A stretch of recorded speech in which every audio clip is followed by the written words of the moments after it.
बच्चों, आज मैं तुमको एमीन के बारे में बताऊंगी कि जो ये 3 प्रकार के एमीन होते हैं, फर्स्ट डिग्री, सेकंड डिग्री और थर्ड डिग्री एमीन, ये किस प्रकार से,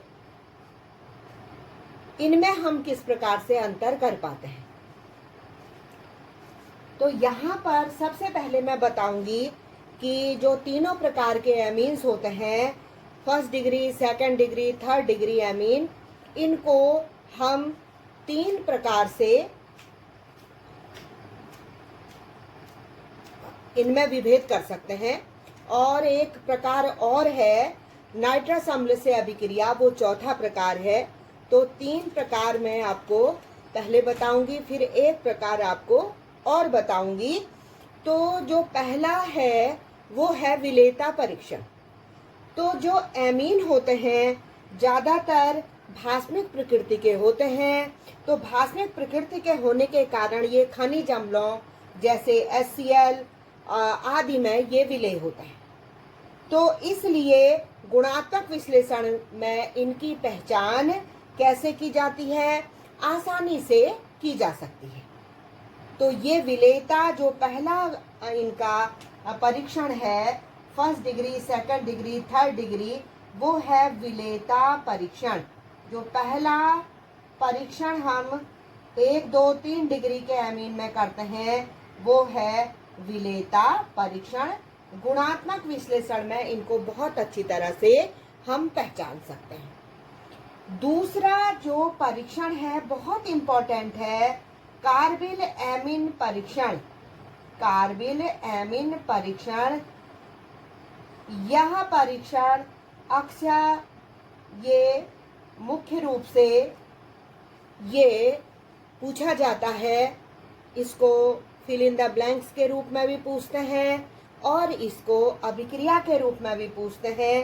तो ये फर्स्ट डिग्री, सेकंड डिग्री और थर्ड डिग्री एमीन्स की पहचान के लिए यह परीक्षण बहुत इम्पोर्टेंट है। तो जो प्राथमिक एमीन होते हैं, प्राथमिक एमीन कार्बिल एमीन परीक्षण देते हैं। तो इसके लिए मैं आपको एक समीकरण पहले बता चुकी हूँ। ये प्राथमिक एमीन है RNH2। इसकी अभिक्रिया जब हम क्लोरोफॉर्म के साथ कर देते हैं और यहाँ पर जो एल्कोहलिक KOH लिया जाता है, उसके 3 अणु प्रयुक्त होते हैं। तो क्या बनता है यहाँ पर बनता है RN डबल बॉन्ड C। तो इस प्रकार का एक दुर्गंध युक्त पदार्थ बनता है और यहाँ पर 3 KCl निकलते हैं और 3 पानी के अणु हमको प्राप्त होते हैं। तो यह अभिक्रिया जो ये है, जो यहाँ पर पदार्थ प्राप्त हुआ, ये पदार्थ अप्रिय गंध वाला, तीक्ष्ण गंध वाला, ये है आइसोसाइनाइड। ये पदार्थ क्या कहलाता है? आइसोसाइनाइड। और इसकी गंध अप्रिय होती है और तीक्ष्ण होती है। तो ये जो परीक्षण है ये 1 डिग्री एमीन ही इस परीक्षण को देते हैं। सेकंड डिग्री और थर्ड डिग्री एमीन इस परीक्षण को नहीं देते। तो यह बहुत इंपॉर्टेंट है, कार्बिल एमीन परीक्षण। अब तीसरा जो परीक्षण है वो है हिंजबर्ग परीक्षण। हिंजबर्ग, सबसे पहले मैं तुमको बताऊंगी कि यह परीक्षण, हिंजबर्ग परीक्षण में सबसे पहले आपको हिंजबर्ग अभिकर्मक के बारे में बताया जाएगा। तो बेंजील सल्फोनिल क्लोराइड को सामान्यतः हिंजबर्ग अभिकर्मक कहा जाता है। बेंजीन सल्फोनिल क्लोराइड को सामान्यतः हिंजबर्ग अभिकर्मक कहा जाता है। तो यह अभिकर्मक क्या करता है? ये first degree, second degree, third degree amine की पहचान के लिए बहुत ही मुख्य अभिकर्मक है। और यह रिएक्शन, जो ये परीक्षण है और हिंजबर्ग रिएक्शन या परीक्षण के रूप में इसको पूछा जाता है। तो अब मैं आपको बताऊंगी तो ये है हिंजबर्ग अभिकर्मक। इसके साथ हमने 1 डिग्री एमीन ली है, तो 1 डिग्री एमीन का आप यहाँ पर फार्मूला देख रहे हैं, तो ये है RnH2। मैं यहाँ भी लिख चुकी हूँ आपके लिए। तो RnH2, तो यहाँ पर क्या होगा कि इसमें से एक HCl निकल जाएगा, ये H यहाँ इसके साथ अभिक्रिया कर देगा। तो अब आप जो यौगिक बनता है, देखिए ये H और Cl ने ये मिल गए और ये निकल गया।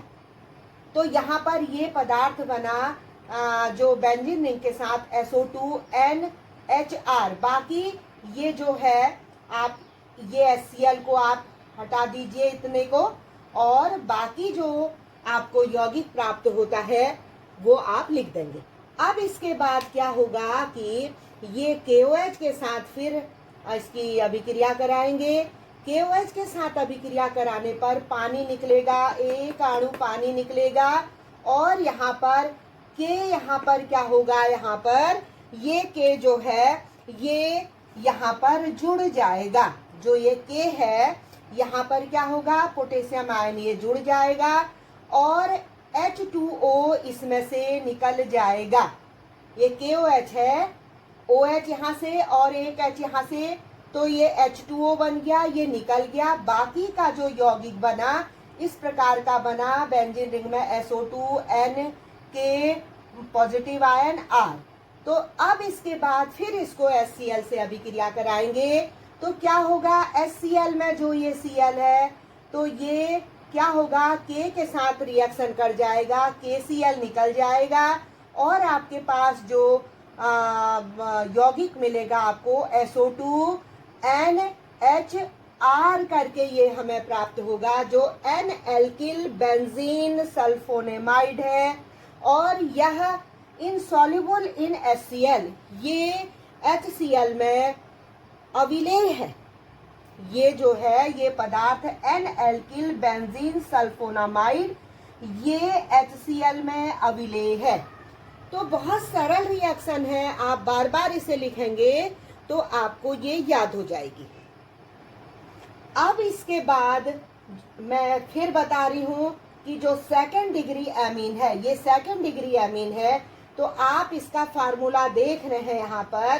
तो क्या हो रहा है कि आपने अमोनिया से 1 डिग्री 2 डिग्री 3 डिग्री एमीन बनानी सीखी है, तो यहाँ पर आप इसका फार्मूला देख रहे हैं। यहाँ RnH2 था, तो यहाँ पर क्या हो गया, ये RRNH, ये सेकंड डिग्री एमीन है। तो सेकंड डिग्री एमीन जब हिंजबर्ग अभिकर्मक के साथ अभिक्रिया करेगी तो यहाँ पर इन प्रेजेंस ऑफ KOH तो HCl निकलेगा। अब हमको यहाँ पर देखिए HCl इसमें निकला, आप देखिए HCl ये निकल गया।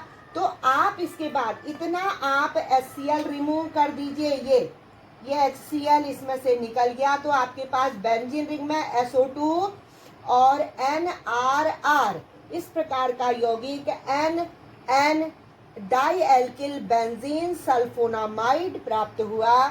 इनसॉल्युबल इन KOH, ये पोटेशियम हाइड्रोक्साइड में अविलेय है।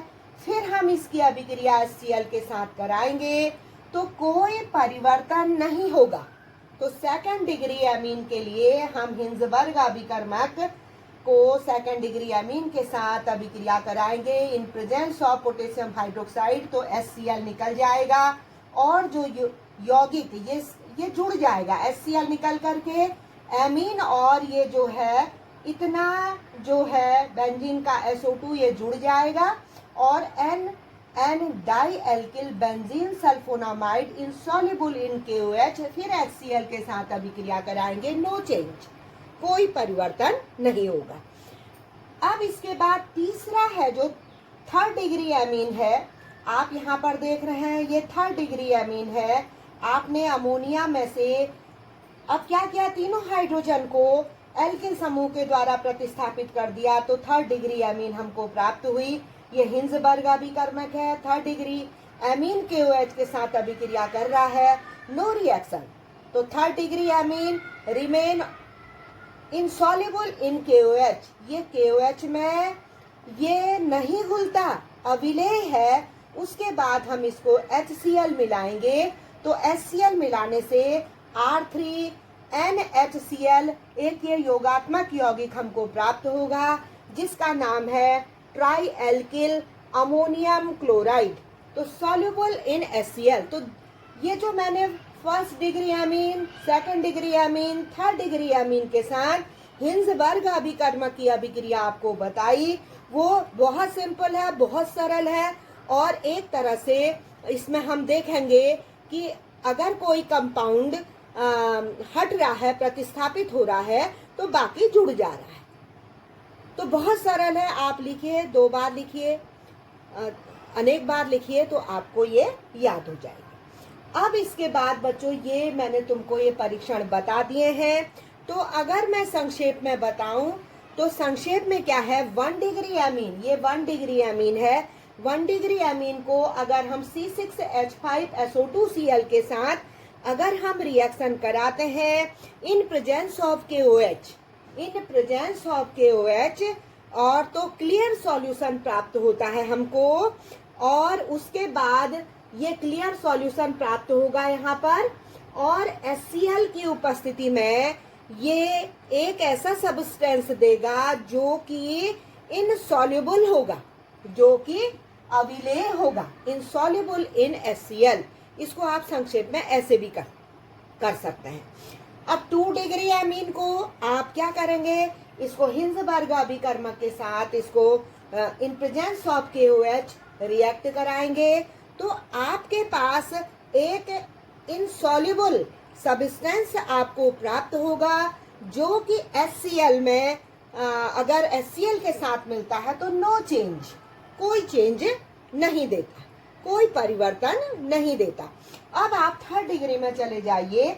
3rd डिग्री अमीन यदि हिंजबर्ग अभिकर्मक के साथ रिएक्शन करता है तो यहाँ पर बच्चों नो रिएक्शन, कोई रिएक्शन नहीं होता। इसका मतलब है कि इनसॉल्युबल इन KOH, ये क्या है कि ये KOH में इनसॉल्युबल है, और HCl में फिर जब ये रिएक्शन करता है HCl के साथ तो क्लियर सॉल्यूशन देता है, soluble in HCl।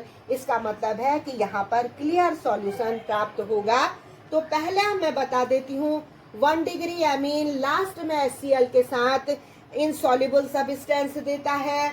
2 degree amine last में HCl के साथ कोई परिवर्तन नहीं देता है, और 3rd डिग्री अमीन किसके साथ, HCl के साथ क्या करता है, एक क्लियर सॉल्यूशन देता है। तो ये आज आपको मैंने 3 ये विधियां बताई, विलेयता परीक्षण, कार्बिल अमीन परीक्षण और हिंजबर्ग परीक्षण। अब इसके बाद जो चौथी विधि है वो है नाइट्रस अम्ल से अभिक्रिया।